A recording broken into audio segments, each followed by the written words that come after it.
Dalam dunia yang sentiasa berubah, ilmu menjadi cahaya yang membimbing dan teknologi menjadi jambatan ke masa hadapan. Namun, di sebalik kecanggihan ini, apakah yang benar-benar membentuk sebuah generasi? Teknologi membuka pintu baharu, pembelajaran menjadi lebih interaktif, lebih pantas dan lebih menyeronokkan. Dunia semakin berubah. Dulu belajar hanya di dalam kelas. Sekarang dunia pembelajaran ada di hujung jari. Tapi adakah teknologi sahaja cukup untuk kita berjaya? Jom kita selidik. Bagaimana penggunaan teknologi memberi impak kepada pencapaian dan perkembangan murid?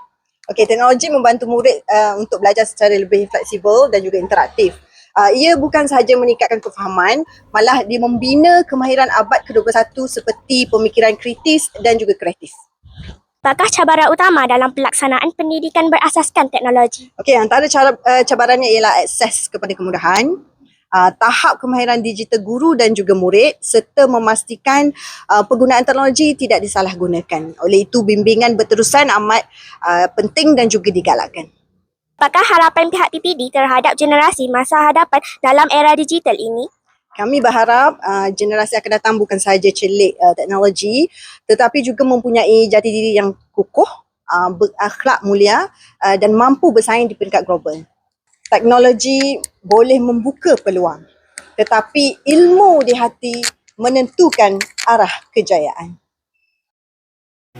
Teknologi memudahkan kehidupan, membuka ruang tanpa batasan.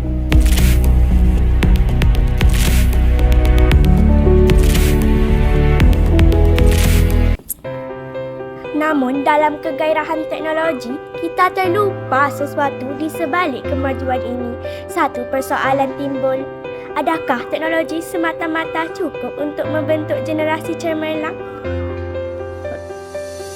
Namun, di sebalik kemudahan ini, wujud satu cabaran besar dalam kalangan murid sekolah. Tanpa kawalan, teknologi boleh melalaikan, mengganggu pembelajaran dan menjejaskan disiplin murid.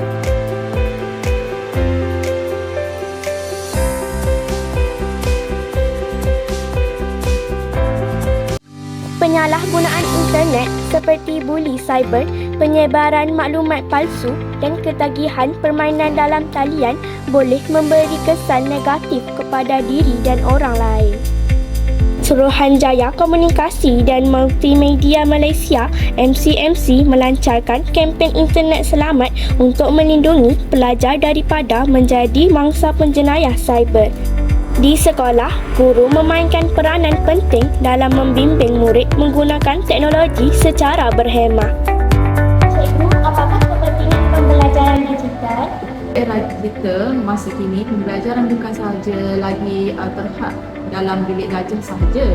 Teknologi membuka ruang kepada murid lebih luas untuk meneroka ilmu dengan cara yang lebih interaktif, kreatif dan menyeronokkan. Pendidikan digital juga dapat meningkatkan kemahiran ICT murid, masa yang digunakan lebih fleksibel dan boleh belajar secara kendiri. Teknologi bukan untuk hiburan semata-mata, tetapi sebagai alat untuk menimba ilmu. Apakah perasaan anda menggunakan teknologi dalam pembelajaran? Saya merasa seronok belajar menggunakan teknologi seperti pembelajaran secara digital, menjawab soalan kuis online, menonton video melalui saluran YouTube, belajar pengaturcaraan dalam aplikasi M-Block Blocking. Dan hasilnya, saya berjaya mengawal robot M-Bot saya. Dia kata, gabungan ilmu, nilai dan teknologi akan melahirkan generasi yang bukan sahaja bijak tetapi juga berakhlak dan berdaya. Ilmu di hati, teknologi memperkasa generasi. Sekian, terima kasih.